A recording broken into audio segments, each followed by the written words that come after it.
Hey guys, today on House Talk, Rob and I are going to talk about two specific things when it comes to your air conditioner that can walk you right into the middle of your worst nightmare and cost you tons of money. So today we're going to tell you what to look for and the steps that you can take to avoid it. So stay tuned. Hey, I'm Rob. And I'm Ray. Welcome to House Talk. That's what I'm talking about, baby. What's up? This is House Talk with Rob and Ray. You know, I thought we would make this interesting because it's always interesting. You know, it is. It's fun to learn and maybe try to have a good time while we're doing it. Yeah. And unfortunately for me, this is a disaster that happened. You're going to tell on yourself today. I'm going to tell on myself. Missy and I, we have a rental property.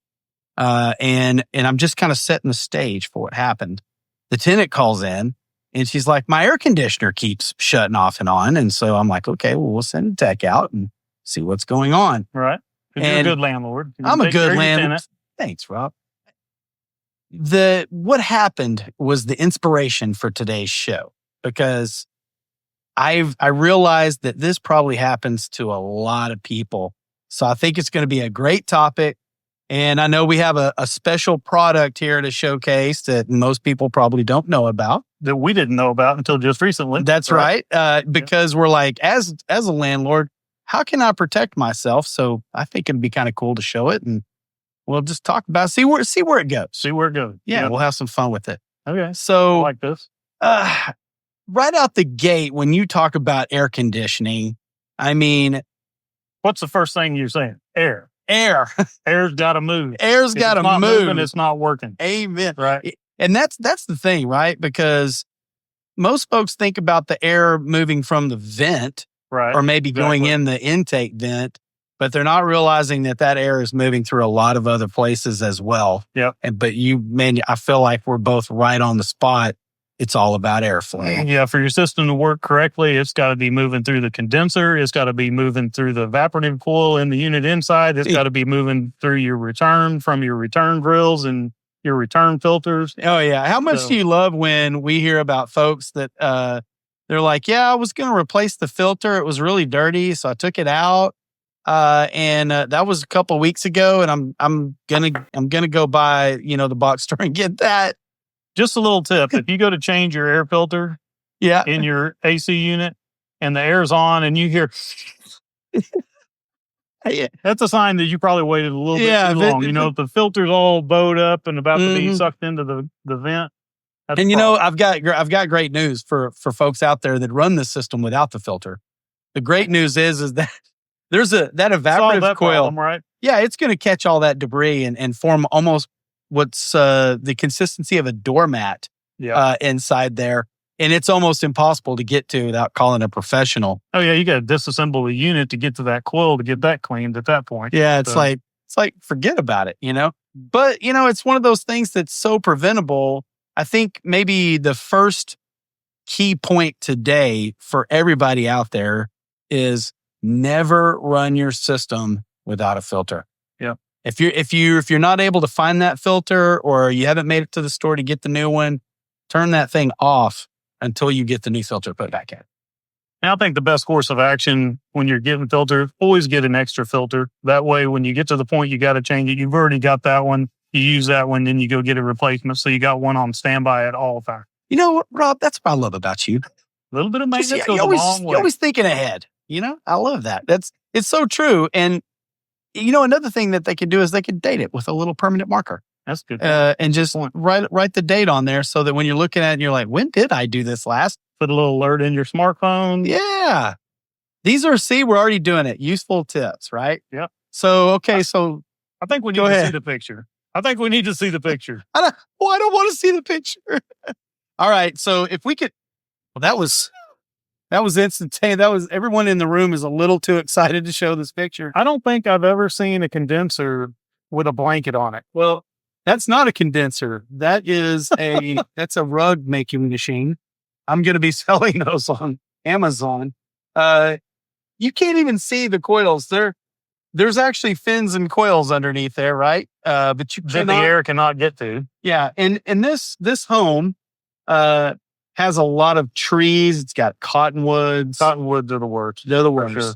And this stuff, the dust, when you're mowing, I mean, if your condenser unit is running and it's drawing that air in across the coil, the grass, the leaves, and everything else, it's hitting that and collecting. So, and be honest, what was your first thought when you saw that picture come from the technician? You're thinking, how does anybody let their unit get to that degree of filthy? Hey, Oklahoma, if you need us anytime, day, night, 365 days a year, you can reach us at mullininc.com on the website. You can book the call directly, or we will reach back out to you if you need a quote, estimate, ask a question, whatever you need. We're here to help. We're best friends, so you know me. I was very calm, cool, and collected, and so I was breaking the speed limit, headed over there to kick that tenant in the shin. No, you're so right, because when I saw it, my first emotion was anger, because I thought, how would you not? Neglect. Yeah, it's neglect. It's not caring about the unit. But the truth is, and what's really funny is it's been a while. I was just going to tell our age, but we transitioned from the 25? field into the office. Yeah, just a little. Things have changed on the condensing units. Right. It used to be like a squirrel cage, and you could see the fins, and you could just spray them down with a hose. Wire cage on the outside of it, easy to see. Now, a lot of times, the panels on the outside cover so much of the coil that you really can't see unless you get down and you're looking up through the louvers. Yes. You can't tell the debris that's in that coil. Yeah, on this particular unit, when I saw the covers that the technician had pulled over and off, I realized that there was actually really no way for her to realize how filthy this condensing unit had become because of exactly what you just described. Yep. She couldn't see it. And I realized, well, that's a problem, because number one, she can't see how dirty it is. And number two, how are you going to wash that off with a water hose without taking it apart? And that's exactly why we have our maintenance program, to where we show up twice a year. Oh, you're good. Whether you called us or not. Stop it. Show up twice a year in the spring and in the fall, so we can take care of your unit before it gets to that point to where your tenants aren't calling or you're not in the home. Absolutely. Because the AC cuts off and shuts down. Because the truth is that to check a lot of these coils on these newer condensing units, to check the evaporative coil that we were talking about earlier, the condensate line, all of these things, the truth is you have to have a professional do that, because there's a certain amount of the unit that has to be taken apart to even check it. Tools. Yeah. Gotta have the knowledge to do it. And a lot of times they're in uncomfortable areas of the home, like up in the attic.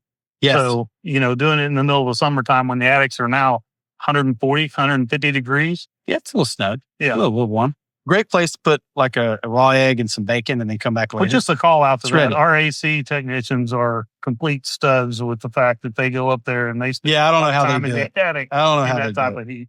So this is about homeowners and being able to do things themselves. And I think what we've talked about so far is saying you can't do this yourself. Right. But get to the little trick thing that you found. Okay, so we're talking about it and we're like, but is there anything that as a homeowner and especially as a landlord that you can do to protect yourself? To where they wouldn't have to take the unit apart. You know how I love to hide things behind this. It's become a thing. I hide things stuff.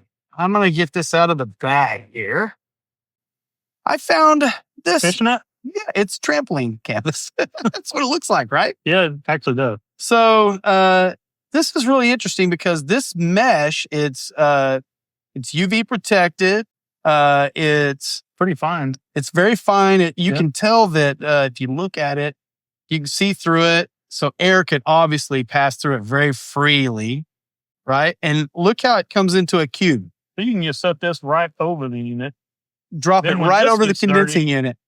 Pull it off. Spray this off. Put it back on. Yes. I mean, when I saw this, and I obviously ordered this one, this one will be going to that house that we just looked at. No more blanket on the condenser. No more blanket on the condenser. That's a good plan. Take a wild stab, Rob. How much do you think this cost me? I mean, it's pretty nuts. I mean, like, you can feel the quality. $40. Okay, it was $25. $25. $25, and I'm not being paid to promote Amazon, but I mean, You just can't beat it. Shipped right to the house. And a service call to your home is more than that.